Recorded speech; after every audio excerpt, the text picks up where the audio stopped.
सर्वेभ्यः नमो नमः। अहम मोनिका तालियान। आज से हम अपनी प्रश्नोत्तरी की वीडियो स्टार्ट कर रहे हैं। प्रश्नोत्तरी की वीडियो भी आपकी कुछ अलग ही होगी। जिस प्रकार मेरा सभी वीडियो को आपको शॉर्ट ट्रिक के माध्यम से पढ़ाने का एक अलग ही तरीका है, ऐसी ही मैं आपके लिए प्रश्नोत्तरी की वीडियो लेके आऊँगी।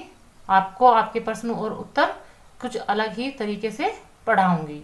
इसमें हम अपने सबसे पहले एक पदेन वाले प्रश्न उत्तर करेंगे, क्योंकि आपके एक पदेन प्रश्न उत्तर आपके प्रश्नों में अवश्य ही आते हैं। हमारी यूटी में कितने पाठों तक आएगा यह अभी हमें नहीं पता। अभी तक मैंने आपको आपके 3 पाठ कराए हैं, तो तीनों ही पाठों के हम पहले एक पदेन वाले आपके प्रश्न उत्तर देखेंगे। ऐसे ही मैं आपको आपके एक प्रश्न कराती जाऊंगी और उसके बाद आपके लास्ट में अलग प्रश्न लिखकर आपका एक टेस्ट होगा। उस टेस्ट के द्वारा आप अपना मूल्यांकन कर सकते हैं कि आपकी परीक्षा के लिए कितनी तैयारी है। मैं आपके लिए केवल सहयोग कर सकती हूँ, मेहनत आपको ही करनी है। आप मेरे सहयोग से अपनी परीक्षा में अच्छे अंक प्राप्त कर सकते हैं, यह मैं आपसे कह सकती हूँ। संस्कृत में आप अपना लिखित में अभ्यास कीजिए। जो प्रश्न मैं आपको लिखकर पूछूंगी उसका भी आप लिखकर अभ्यास करने का ही प्रयास कीजिए। यहाँ पर हम अपने एक पदेन प्रश्न उत्तर देख लेते हैं। यहाँ पर आपके एक पदेन प्रश्न उत्तर आप एक तरह से समझिए कि आपकी पुनरावृत्ति में आपके प्रश्नों की करा रही हूँ। यह आपके प्रथम पाठ के प्रश्न उत्तर हैं एक पदेन में, तो आप इनको समझ लीजिए। एतेषां प्रश्नानाम् उत्तराणि एक पदेन वदन्तु लिखन्तु च।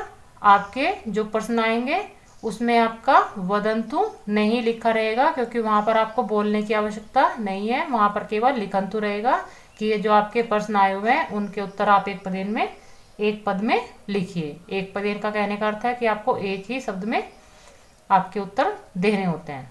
सन्मित्रम कस्मात् निवारयति। अच्छा मित्र किसका निवारण करता है? यदि आपको अपने प्रश्नोत्तर अच्छे से करने हैं तो आपको अपने पाठों वाली वीडियो को भी बहुत ध्यान से एक बार देख लेना चाहिए, क्योंकि जब आप अपने पाठों को ध्यान से करते हैं उसके बाद ही आप अपने प्रश्नों के उत्तर बहुत ही आसानी से दे सकते हैं। तो अच्छा मित्र किसका निवारण करता है? पाप का। तो यहाँ पर आप पापात लिख देंगे। के निंदतु यदि वा स्तुवन्तु, किसकी निंदा की जाए या वंदना की जाए उन पर कोई प्रभाव नहीं पड़ता। तो ये नीति निपुण जो लोग होते हैं उनकी निंदा की जाए या प्रशंसा उन पर कोई भी प्रभाव नहीं पड़ता। का पापम अपकरोति, पाप को कौन दूर करता है?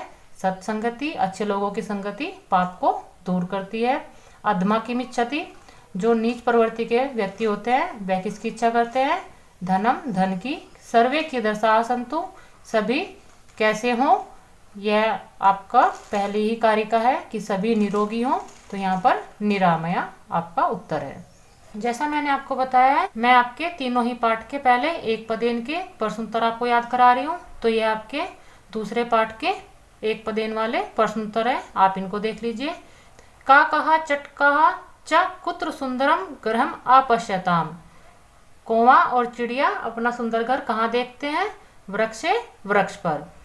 चटका कई स्वगृहम निर्मितवती, चिड़िया किससे अपना घर का निर्माण करती है?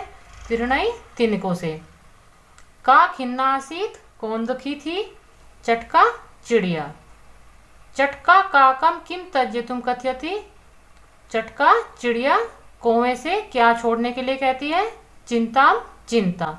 यह प्रश्न आपका आगे वाले पृष्ठ पर आया था, लेकिन मैंने आप यहीं पर लिख दिया है, आप इसको यहीं पर समझ लीजिए। तौ सुंदरम गृहम अपश्यताम इति अस्मिन् वाक्ये तौ इति कृत्रिपदस्य क्रियापदम किम। आपके वाक्य में आपको पता ही है कि जिस वचन और जिस पुरुष का हमारा कर्ता होगा उस पुरुष और उसी वचन की हमारी क्रिया होगी। यहाँ पर आपका कृत्रिपद जो है तौ है, और तौ आपका प्रथम पुरुष द्विवचन का शब्द है, और क्रिया की इसमें पूछा गया कि इसकी क्रिया कौन सी है।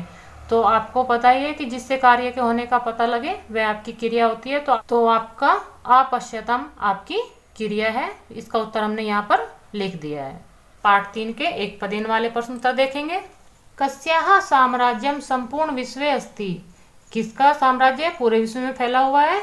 ये आपका नदी वाला पार्ट है। यहाँ पर नदी अपने बारे में बताती है कि मेरा साम्राज्य पूरे संसार में फैला हुआ है, तो यहाँ पर आप इसका उत्तर लिखेंगे नद्यः।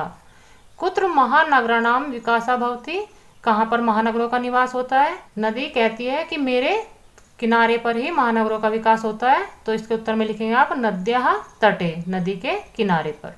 नदी जलेन एव के क्षेत्राणि सिंचन्ति, नदी के जल के द्वारा ही कौन क्षेत्रों को सींचता है? क्षेत्र आपके होते हैं खेत, तो खेतों को कौन सींचता है नदी के जल से? तो कृषकः आपका उत्तर होगा। नद्याः विशालतम रूपम किम, नदी का विशालतम रूप क्या है? आपके नदी वाले पार्ट में नदी अपने बारे में बताती है कि मेरा विशालतम रूप आपका ब्रह्मपुत्र जो नदी है उसके रूप में है, तो इसका उत्तर होगा आपका ब्रह्मपुत्रम। नद्याः जलम कया परिपूर्णम अस्ति, नदी का जल किससे परिपूर्ण होता है? नदी का जल आपको पता ही है कि आपके पोषक तत्वों से परिपूर्ण होता है, तो इसका उत्तर होगा आपका पोषक शक्तियाँ। इस प्रकार आप अपने तीनों ही पाठों के पहले एक पदेन वाले प्रश्न उत्तर करेंगे। इससे आपके लिए आसानी होगी कि आप पर सभी प्रश्नों को एक साथ याद करने का बर्डन नहीं होगा। आप धीरे धीरे अपने एक एक प्रश्नों को याद करते चलेंगे। इन एक पदेन की परीक्षा मैं आपको आपके प्रश्न लिखकर लूँगी। उन प्रश्नों को आप अपनी कॉपी पर लिखकर भी अपने प्रश्नों का उत्तर दे सकते हैं, या अपनी वीडियो को रोककर अपनी कॉपी पर केवल उनके उत्तर ही लिख सकते हैं। मिलते हैं अगली वीडियो में। सर्वेभ्यः नमो नमः।